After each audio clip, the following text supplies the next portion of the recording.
Well, county officials had told us that the woman, Nancy King, was asking to be let into the lobby, but it was closed due to COVID. She kept insisting, so Sergeant Justin White arrived to speak with her. White said in his report that King came at him with a knife, and the video we obtained today seems to support that claim. We'll show you a part of it now. You can see White and King talking at the door. Then it all happens fast. King raises a knife. White backs up quickly and draws his gun. King walks towards White. He fires the gun. And we're going to stop the video just before that moment.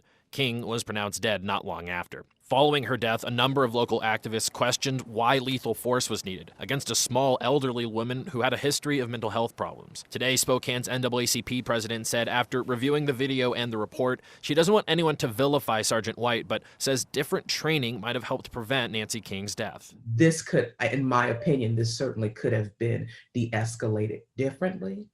And then, and it's unfortunate that, again, how do you say, don't do what you were trained to do? You can't say that unless there is another means of training offered, which is really the point that I'd like to get at. There are also questions raised about how police handled King's mental health. Earlier on the day of her death, police believe she actually called in a pair of bomb threats. When officers arrived at the hotel she was staying at, they asked for a crisis responder from Frontier Behavioral Health. But one detective told investigators, quote, "We were told they were refusing to respond because they did not believe her threats were credible, given the multiple threats she'd made in the past, and the fact that she was 70 years old and had no reasonable capability to carry out her threats." Now, those crisis responders are actually separate from SPD's own behavioral health unit. They're sort of an advanced team provided by Frontier, so SPD couldn't speak on this specific case, but the behavioral health sergeant told me, generally speaking, threats are called in frequently. It's not uncommon for individuals to call 911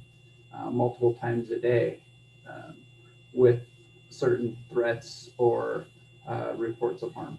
Not often do they carry out their set threats.